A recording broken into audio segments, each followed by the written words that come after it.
Buen día, buenas tardes, bienvenidos a esta primera reunión virtual del seminario Transmisión en Cuarentena.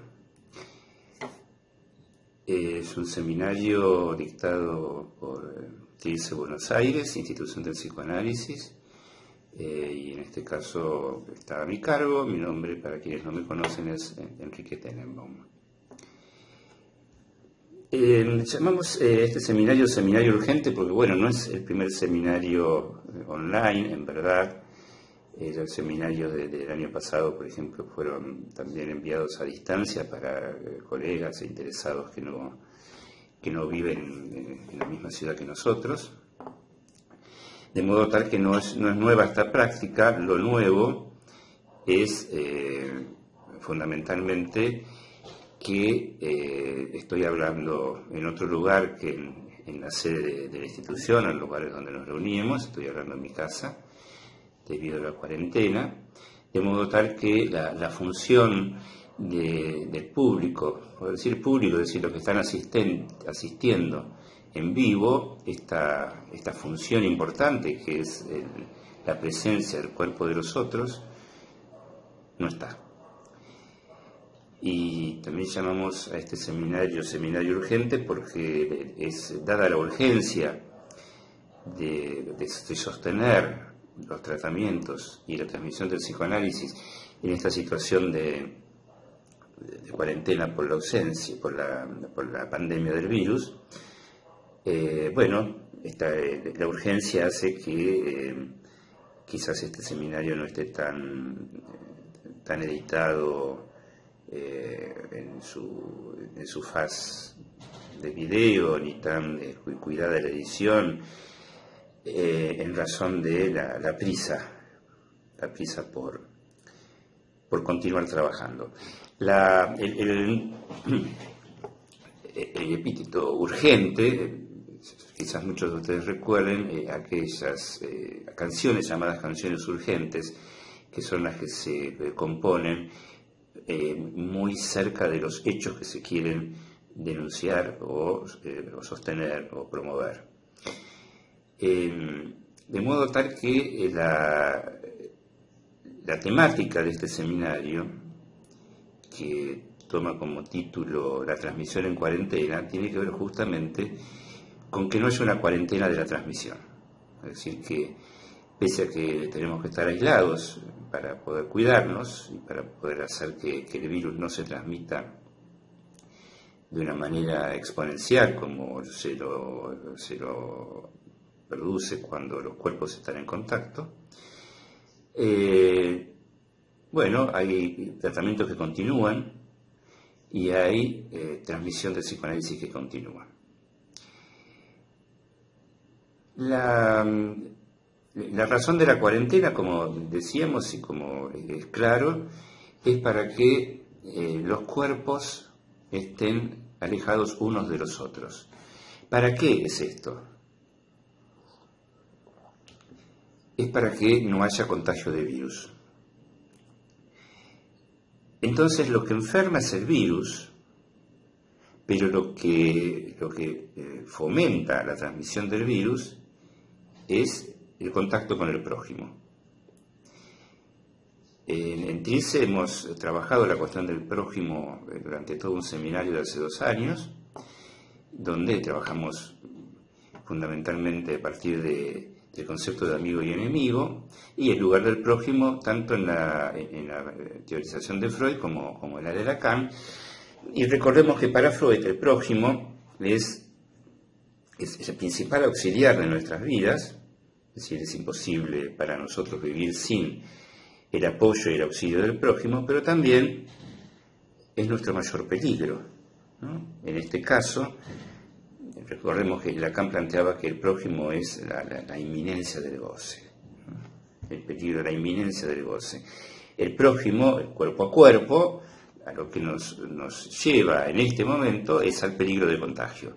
Por supuesto, esto no es solamente respecto del virus, toda la crisis que se ha producido fundamentalmente en Europa en estas últimas décadas en función de las migraciones, y del rechazo de la Comunidad Europea a las migraciones, nos habla de la función del prójimo y cómo el prójimo es tomado como peligroso, en algunos casos, sobre todo para cuando se considera el prójimo en tanto extranjero, en tanto distinto. Bueno, para lo que esta crisis de la pandemia nos está diciendo es que tenemos que cuidarnos del prójimo. Bueno, pero el prójimo es la encarnación del peligro, porque tenemos que cuidarnos del virus, y como el virus es invisible, y si fuera visible no podríamos verlo en razón de su tamaño, tenemos que cuidarnos del portador del virus. Bueno, entonces es ahí que tenemos que estar a distancia del prójimo. Esto no es inconsecuencias, indudablemente. Bueno, esta primera reunión entonces está convocada bajo el título de presencia-ausencia, porque en verdad no es tanto la cuestión de la presencia o la ausencia de los cuerpos en la práctica, tanto del análisis en intención como de la transmisión, sino de qué quiere decir estrictamente para nosotros presencia y ausencia. Presencia y ausencia hoy también es lo que se intenta determinar con los tests, presencia o ausencia del virus, y en otro tiempo seguramente será más adelante cuando se consiga presencia o ausencia de anticuerpos respecto del virus, porque acá de lo que se trata es de una cuestión inmunológica. No vamos a entrar en el detalle de la inmunología y de por qué a veces digamos, la inmunidad propia de cada cual es menoscabada y tenemos enfermedades llamadas autoinmunes. No vamos a entrar en eso en esta ocasión, quizás más adelante. Entonces, presencia-ausencia no solo del virus, sino presencia-ausencia de los cuerpos en la práctica de un análisis y en la práctica de la transmisión. Entonces, ante la cuarentena obligada, que seguramente se va a prolongar por algunas semanas más, por lo menos en nuestro país, constatamos varias respuestas posibles respecto a los tratamientos. Una es la suspensión. Hay quienes plantean que prefieren solamente trabajar en vivo, digamos, bajo el mismo techo del consultorio. Incluso hay analistas que plantean que al no estar presentes los cuerpos en el mismo espacio no se puede continuar el análisis. Hay otras perspectivas, por ejemplo, la de la continuidad de los tratamientos por otros medios, quiere decir por los medios que la tecnología nos brinda, sea el teléfono celular o los programas como los que estamos usando ahora para poder comunicarnos. Esta es una práctica que no es nueva, es decir, yo vengo practicándola hace años, pero fundamentalmente con una condición, y es que se trata de la continuidad de un tratamiento y no de un principio. Es decir, no tengo por práctica comenzar nuevos análisis a distancia, sino previamente no hay entrevistas preliminares en presencia. Esto tiene una razón que ahora la voy a comentar un poco más adelante. Entonces hay quienes plantean suspender el tratamiento por las razones que fueren. Incluso hay analizantes o pacientes que me han dicho, bueno, que no tienen las condiciones habitacionales dadas para poder continuar por la vía del WhatsApp o de Skype o del teléfono mismo, en razón de la organización de su vida cotidiana. Es decir, que no hay un lugar de intimidad para poder hablar con tranquilidad en el espacio en el que viven. Otros lo plantean por razones circunstanciales. Hay analistas que lo plantean por la función de la voz y la mirada, cuestión que trabajaremos más adelante. En mi caso, la primera vez que tuve ocasión de plantearme la posibilidad de continuar un tratamiento a distancia, fue en ocasión de una persona que había emigrado, es decir, que no tenía posibilidades de concurrir al consultorio, que había intentado en el país en la ciudad y del país al que había ido de tener entrevistas que pudieran propiciar una continuación de su trabajo con otro analista, no le resultó. Y me propuso, en aquel tiempo, en el que no había más contacto, digamos, posible por internet más que el email, me propuso continuar por email. Yo tenía mis dudas, esto fue hace muchos años, hasta que en un sueño esta persona me hace saber por el sueño que soñaba que estaba en mi consultorio. Es decir, que había una producción inconsciente que daba lugar a la continuidad del tratamiento con este símbolo, con este rasgo, que es que ella se soñaba en mi consultorio. A partir de ahí he comenzado esta práctica de tratamientos a distancia cuando son continuaciones, no cuando son inicios de tratamiento. Frente a esta circunstancia de la cuarentena, hay otras ofertas, por cierto, están las ofertas tanto personales como institucionales o de nuevas configuraciones grupales de psicoanalistas que ofrecen ofertas de apoyo, ofertas de atención a las crisis, ofertas para aquel que esté angustiado, para aquel que tenga una crisis de pánico, lo que fuere, recorramos el DSM, en sus diagnósticos, sí hay ciertas ofertas que fundamentalmente están centrando o haciendo foco en la problemática de la angustia. Así que uno de los temas que vamos a trabajar en las próximas ocasiones es el manejo de la angustia a distancia. También hay, ¿por qué no?, personas que con mayor idoneidad o menor idoneidad dan consejos de cómo no sucumbir psíquicamente a la situación de cuarentena. Nosotros acá nos vamos a abocar específicamente, por lo menos al principio, en ubicar las coordenadas por las cuales un tratamiento puede seguir a distancia, cuáles son las invariantes que pueden sostenerse y cuáles son las variantes que debemos tener en consideración o aplicar. El primer tratamiento a distancia del que yo tengo noticias como continuación de un tratamiento es el de Alejandra Pizarnik con Leon Ostroff. Seguramente muchos de ustedes conocen esta situación. Hay un libro justamente de Leon Ostroff donde habla de la correspondencia con Alejandra Pizarnik, y es muy interesante situar en este recorrido, si ustedes pueden leer el libro y el diario de Alejandra de aquella época, es algo sobre lo que en algún momento me ocupé y publiqué. Alejandra intenta continuar desde París, donde ella se había radicado, el tratamiento con Ostroff, puesto que la transferencia seguía. Seguía a tal punto que ella le contaba sus sueños, le contaba sus fantasías, sus dificultades, y Ostroff en esas ocasiones oscilaba entre responder analíticamente, es decir, desde el lugar de la transferencia en el que era colocado, o practicar otro tipo de respuestas más del orden de lo amistoso o lo comprensivo, o el recuerdo de su estancia en París y recomendaciones, en fin. Hubo una oscilación en el analista de quedar ubicado y responder desde el lugar que la transferencia le otorgaba, y ir a otra vertiente que era responder en términos de una correspondencia amable entre no amigos sino conocidos.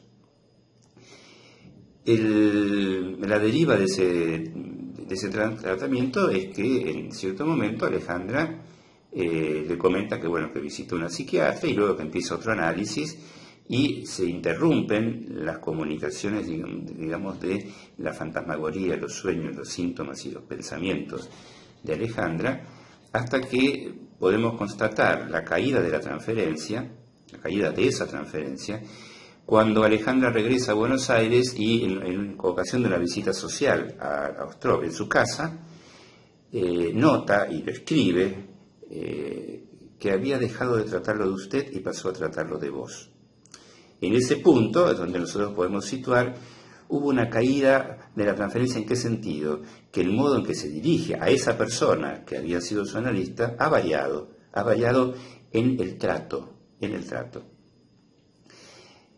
Entonces es clara la situación en la que podemos leer que la transferencia ha caído en presencia de los cuerpos, sino en ausencia. Es así que yo desde ese tiempo me autorizo a sostener que la transferencia es algo que va más allá de la presencia concreta de los cuerpos bajo el mismo techo. Bien, entonces, desde esta perspectiva, ¿cuál es la historia de la presencia-ausencia en nuestra práctica y en la teorización del psicoanálisis? En la primera situación, no vamos a hablar del autoanálisis de Freud o de las cartas a Fliss, no vamos a plantear esos términos, sino la presencia-ausencia como cuestión teórica, que Freud se encuentra con ella y nos la transmite a propósito del juego de carretel de su nieto, ese juego que comenta y teoriza más allá del principio del placer, en donde este niño arrojaba un carretel de hilo al tiempo que expresaba Ford y traía el carretel de hilo y con un gesto de placer decía ¡ta! Freud lee en esta oposición significante entre Ford y da, Ford que quiere decir lejos o se fue y da que quiere decir cerca o acá está, en esa oposición se fue, acá está, la repetición en juego de las ausencias y presencias de la madre, o sea, de los movimientos de la madre que se iba y volvía. Esto a Freud le sirvió, lo incitó, lo forzó a proponer un más allá del principio del placer-displacer que le había sentado como el principio fundamental del aparato, del funcionamiento del aparato psíquico. Más allá del principio del placer, ¿por qué? Porque en el juego no se repetía una situación solamente placentera, sino que comenzaba el juego con una situación, podríamos decir, dolorosa o displacentera, que era la ausencia del objeto amado y del objeto que ama, la ausencia de la madre. De modo tal que ya es a partir de ese momento, 1919, que nosotros sabemos que la presencia-ausencia se trata de una simbolización, se simboliza la presencia-ausencia, no es simplemente la presencia-ausencia de los cuerpos. Del mismo modo que cuando Freud nos dice del hombre de las ratas que él había soñado con la hija de Freud, con bosta en los ojos, y nos dice, bueno, hay un indicio de la transferencia porque sueña con la persona de la hija del analista, de quien tenía noticia puesto que se había cruzado en la casa de Freud. Nosotros ya sabemos que no hace falta que nuestros analizantes sueñen con nosotros o con nuestros allegados para saber que la transferencia está funcionando. Es decir, que los rasgos de la transferencia, los datos de la transferencia con que contamos son fundamentalmente simbólico-imaginarios, no reales. Cuando los analizantes nos traen a la sesión, al consultorio, podríamos decir, a sus allegados, a sus personajes, a los que encarnan la figura con la que se organizan sus síntomas y sus fantasías, los traen simbólicamente, no realmente. Nosotros no nos llamamos a que vengan a nuestro consultorio las personas allegadas a nuestros analizantes. No practicamos lo que hacía Pinel, que era representar la fantasía como si fuera un psicodrama muy incipiente en su época. No hacemos de esa manera porque sabemos que la presencia de la que se trata es una presencia simbólica. Es decir, que cuando Freud plantea que el análisis no puede continuar en ausencia o en efigie, ¿no? Recordemos, nadie puede hacer mención a ausencia o en efigie, lo dice Freud a propósito de qué? A propósito de que en las asociaciones respecto de los sueños o de las fantasías, no se trata de convocar a los dioses del Averno, a los dioses infernales, y dejarlos partir sin haberlos interrogado, porque, agrega, nadie puede ser vencido en ausencia o en efigie. Pero en nuestra práctica, la ausencia o efigie, lo que cuenta de eso es que el analista encarna esos personajes o esos objetos simbólicamente. Entonces la presencia es la presencia simbólica, no solamente la presencia real del cuerpo allí. Dicho esto, me parece que es importante que tengamos en cuenta lo simbólico de la presencia para poder pensar en los tratamientos en los que la presencia imaginaria y real no está allí. Digamos, ¿qué es lo que trae de nuevo, qué es lo que trae de novedoso esta cuarentena para los tratamientos? ¿Qué es lo que hace que nos plantee como algo distinto? Porque claro, no es lo mismo un tratamiento que no continúa porque el analizante se ha mudado o no puede viajar o temporariamente está de viaje, o incluso porque también lo hay, analistas que se han mudado a otras localidades y entonces continúan algunos tratamientos por teléfono o por los medios que fuere. No es lo mismo eso que es una decisión a esto que es una imposición, porque la cuarentena impone o interrumpir o continuar por otros medios. Y me parece que lo novedoso que impone es una prohibición, que es la prohibición del encuentro de los cuerpos. Del encuentro de los cuerpos bajo el mismo techo, digamos. Lo paradójico es que lo que prohíbe es lo que los analistas tenemos prohibido. En los tratamientos que conducimos está prohibido el encuentro de los cuerpos. El tratamiento analítico es a distancia de los cuerpos, sea cara a cara, o sea, en el diván, los cuerpos están alejados unos de otros y no intercambian contactos, no se contactan, salvo en los momentos de entrada al consultorio y de salida. Son los momentos en donde el gesto social, la costumbre social, hace que los cuerpos tengan un contacto, por lo menos en nuestra cultura, ¿no? Hay otras culturas, otras civilizaciones en las que eso no ocurre. En nuestra cultura lo habitual es saludarse con un apretón de manos o con un beso en la mejilla, ¿no? Esto es lo habitual. Es el único punto en donde hay contacto de los cuerpos, o donde es el único punto en que debería haber contacto, salvo en casos especialísimos, momentos de duelo, momentos de intensa angustia, en donde, bueno, lo trabajaremos en su momento, cómo entra el cuerpo ahí.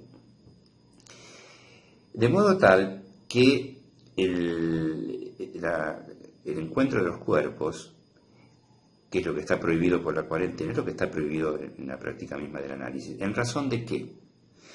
Freud lo plantea en razón de lo que ha llamado, y llamamos desde entonces con Freud, la abstinencia del analista. ¿Qué quiere decir abstinencia del analista? Quiere decir que el analista debe abstenerse no solo de tocar del cuerpo o de gozar del cuerpo del analizante. Esa es una particularidad de una prohibición, digamos, o de una regla más general, que es hay que abstenerse de proveer satisfacciones sustitutivas. ¿Qué quiere decir satisfacción sustitutiva? Quiere decir que si el analizante viene con un padecimiento, sintomatizado o no, viene con un padecimiento, nosotros lo que le ofrecemos es analizar ese sufrimiento, sintomatizarlo e interpretar el síntoma para que el síntoma se diluya por la interpretación, digamos, por añadidura del trabajo analítico. El síntoma se disuelve y el padecimiento se espera que disminuya o que disminuya o que casi se elimine respecto de ese motivo de consulta. Y la abstinencia quiere decir no ofrecerle al analizante una satisfacción sustitutiva. ¿Qué quiere decir una satisfacción sustitutiva? Ofrecerle otro síntoma, por así decir, que le haga olvidar el primero. El modo con que Freud se encuentra, el modo en que Freud se encuentra de esta manera de ofrecer una satisfacción sustitutiva es cuando ocurre el amor de transferencia como resistencia. El analizante o la analizante se enamora de su analista y ese nuevo amor, que es el amor de transferencia, opera como resistencia. ¿Por qué? Porque solo le interesa la vida amorosa que se plantea en las sesiones. Freud se encuentra entonces con la transferencia como resistencia y es en ese punto en el que él habla de resistencia. Del analista sí ofrece una satisfacción sustitutiva. ¿Por qué? Porque el amor de transferencia, que es un amor tan legítimo como cualquier otro, tiene el mismo destino que cualquier otro. Es decir, un amor, como lo planteaba, y lo cito porque es el primero al que se lo escuché decir, Jean-Michel Rapro, un amor o bien se lo vive o bien se lo interpreta. Es Lo que no se puede hacer es las dos cosas a la vez. Entonces, como el amor de transferencia es lo que permite la cura, pero cuando se transforma en resistencia es lo que la impide, porque le ofrece una satisfacción sustitutiva, ahí se interpreta. Es decir, es un amor a ser interpretado. Por cierto que hay casos en los que ese amor salió de la esfera del análisis y pasó a la esfera de la vida de las personas, pero sin continuar el análisis. Entonces, Freud, ¿qué nos dice respecto de la presencia del analista? Entendiendo que es en el tránsito de un análisis y en el desarrollo de un amor de transferencia, que cuando las asociaciones del analizante se detienen, nos ofrece un truco. Nos dice, bueno, ustedes en ese momento de silencio, de detención de las asociaciones, pregunten qué imagen o qué representación se les aparece y van a ver, nos aconseja Freud con su truco, van a ver que hay una idea o un pensamiento o una imagen respecto de la persona del analista. Ahí él habla de presencia del analista como resistencia que a la prosecución del análisis porque se interrumpen las asociaciones. Entonces, hay una presencia que es simbólica, que es la presencia necesaria. Hay una presencia que es real, que es cuando la persona y el cuerpo, la persona del analista hace obstáculo a la marcha del análisis, y esa presencia es resistencial. De modo tal que tenemos que hablar de otra dimensión de la presencia, que es la que importa para la prosecución de los análisis, y que es la presencia del analista encarnando una función, que es la función que Lacan llamó, función deseo de analista. Esa función, que es una función que, como cualquier función, conlleva una X, es decir, un lugar vacío, debe llenarse por la escucha y por la intervención del analista. El analista encarna esa función, esté donde esté, o la encarna o no. La manera en que lo plantea Lacan, y me parece que es la que nos podría orientar, es que él habla en La dirección de la cura, un texto temprano, que hay un camino que se recorre en las entrevistas, cara a cara, en el cual la transferencia se va instalando. Y en el momento en que el analista sanciona que se ha instalado, dice Lacan, se le niega la entrevista cara a cara. Es decir, que el famoso pasaje a Diván tiene que ver, en esta manera de pensarlo de Lacan, con que la transferencia se instaló. Años después lo va a decir de una manera un poco más sofisticada y elaborada, que es que en las entrevistas preliminares lo que hay es una confrontación de los cuerpos. Es decir, está un cuerpo confrontado a otro, el cuerpo del futuro analista, el cuerpo del consultante, de aquel que vendrá eventualmente analizante. Estos cuerpos están confrontados y no se sabe cuál o cuáles de esos cuerpos gozan. Cuando la transferencia se instala y entonces el único cuerpo del cual se supone un goce y que es el goce del cual se tratará en la transferencia, cuando ese cuerpo quede identificado, entonces ya no habrá más confrontación de los cuerpos. De modo tal que es en ese punto en donde yo me sitúo para plantear que una vez que los cuerpos dejan de confrontarse, es decir, que el único cuerpo que nos importa es el cuerpo real, simbólico e imaginario del sujeto del análisis, ya hablaremos de esto, el cuerpo del analista no importa. De modo tal que no ofrecer más entrevistas cara a cara implica también que la presencia que importa del cuerpo del analista no es en tanto el cuerpo de la persona, sino en tanto encarnadura de una función. En cuanto a la transmisión del psicoanálisis, entiendo que es algo del mismo orden. No hay transmisión sin transferencia, indudablemente. Pero la necesidad de que esa transmisión sea en presencia es del mismo orden que la necesidad de que sea en presencia en en el consultorio respecto de los análisis. Aunque tiene particularidades esta transmisión, y es lo que vamos a trabajar en la reunión que dediquemos específicamente a la transmisión. Lo que a mí me importa en este punto subrayar, para ir concluyendo por hoy, es que la presencia-ausencia no tiene que ver con la presencia-ausencia de los cuerpos bajo el mismo techo, sino de las funciones que hacen a la escucha y la intervención del analista y a la posición del analizante en transferencia. Por último, para no excederme demasiado en el tiempo, quiero decir que hay algo que me parece importante cuando los tratamientos continúan a distancia, y es en lo posible mantener lo que llamo de una manera un poco arbitraria, porque arbitraria e incorrecta, el ritual del análisis. Nosotros sabemos que los analizantes, antes de llegar a la sesión y después de la sesión, tienen sus momentos en que se van pensando, o van pensando qué van a decir. Eso en general ocurre y a veces abona a la resistencia. Y al salir también nos relatan que se sientan en una plaza, se toman un café o van caminando, en ese tiempo para comprender, digamos, que comienza al término de la sesión, porque la sesión no es para comprender, el tiempo de comprender es en otro lugar.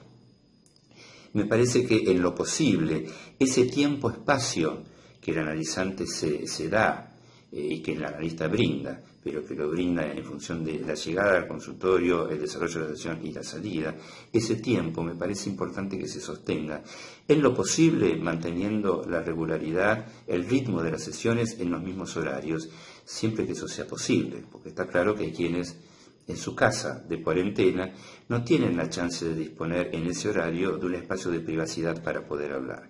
Pero sí me parece importante que subrayar que el tiempo y el espacio del análisis no se agota en las asociaciones libres y las intervenciones del analista.